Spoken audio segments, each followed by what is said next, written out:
शिव की आराधना किसको कहते हैं?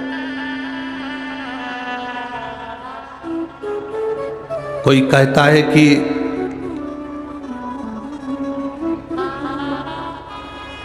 क्यों भटक रहे हो, क्यों जा रहे हो यहां वहां। हम कहते हैं तुम भटको भी मत, कहीं मत जाओ। तुम्हारे घर के नजदीक में जो शंकर का शिवालय हो, तुम्हारे घर के नजदीक में जो शंकर का मंदिर हो, शिव मंदिर हो, शिवालय हो, उस शिवालय में जाकर एक लोटा जल प्रतिदिन चढ़ाना प्रारंभ करो।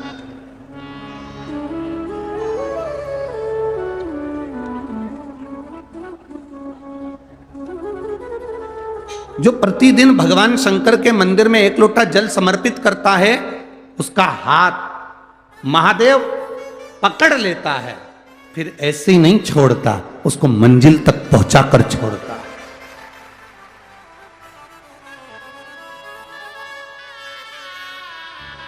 वो ऐसे ही नहीं छूट सकता।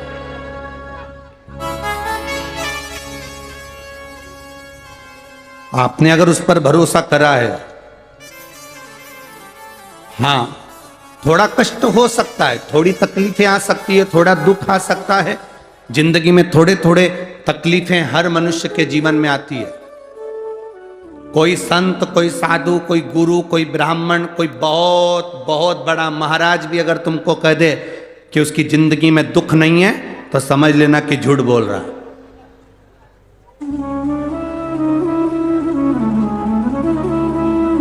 मेरे राम जी महाराज भी इस पृथ्वी पर जन्मे तो उनकी जिंदगी में भी दुख आया।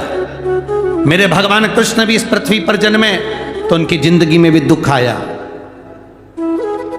माता जानकी भी इस पृथ्वी पर प्रगटी तो उनकी जिंदगी में भी दुख आया। राधा रानी भी इस पृथ्वी पर प्रगटी तो उनकी जिंदगी में भी दुख आया। संसार में अगर जन्म लिया है, मृत्यु लोक में अगर तुम पैदा हुए हो, पृथ्वी पर अगर तुम आए हो, तो तुम्हारी जिंदगी में दुख ये नहीं कि नहीं आएगा। हमारे पूर्व के कर्म के अनुसार हमारी जिंदगी में दुख, हमारी जिंदगी में तकलीफें आती है, पर वो दुख मिटेगा कैसे?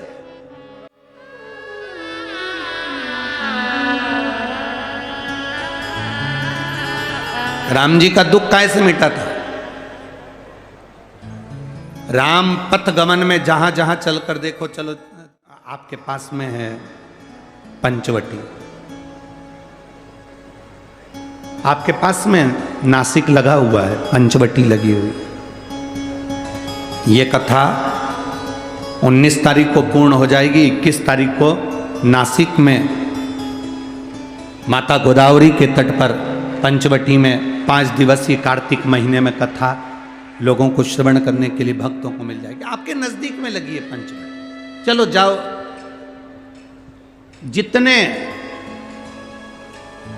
राम जी महाराज अयोध्या से लंका तक गए, उसके बीच में जितने राम जी के मंदिर नहीं है, उससे अधिक शंकर जी के मंदिर हैं। उसका कारण केवल एक है, राम जी जहां रुकते थे वहां शंकर भगवान के शिवलिंग की स्थापना करते थे, पूजन करते थे, और वहां से फिर आगे बढ़ते थे, फिर आगे बढ़ते थे, फिर आगे बढ़ते थे।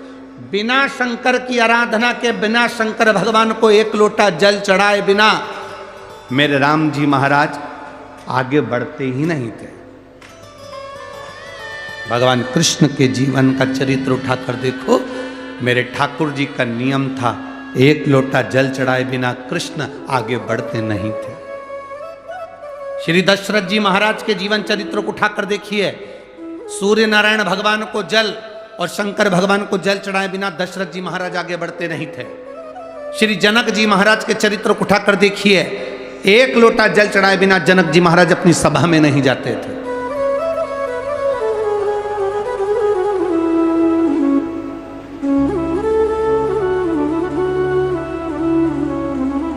थोड़ी जिंदगी में तूफान आते हैं, कष्ट आते हैं, दर्द आता है, तकलीफें आती हैं, पर तूफान आता है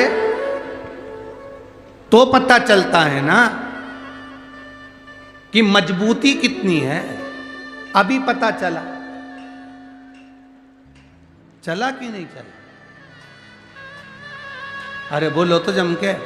पता चला ना कि मजबूती कितनी है। ये हवा चलती है, तूफान आता है, तब पता चलता है मजबूती कितनी है। उसी तरह दूसरे धर्म के लोग तुम्हें डिगाने के लिए आगे बढ़ते हैं, पर तुम्हारे भीतर का सनातन धर्म दिखा देता है कि मजबूती कितनी।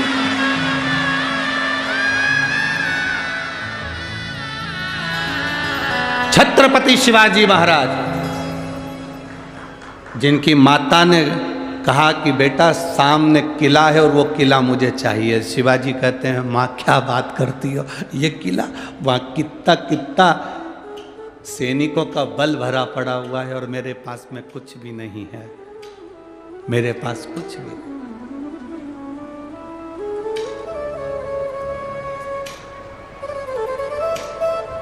जीजाबाई के शब्द जब श्रवण किए, छत्रपति शिवाजी महाराज को छत्रपति का संबोधन स्वयं उनकी माता ने दिया है, स्वयं उनकी माता ने।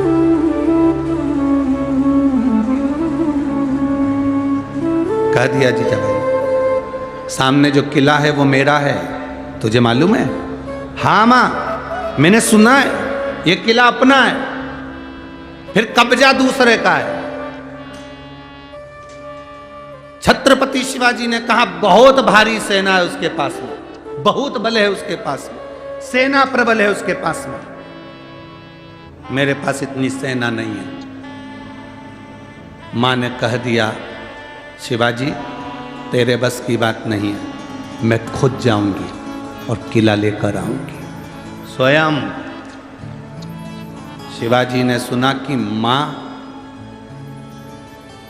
स्वयं किला लेने के लिए जा रही है, स्वयं किला। मां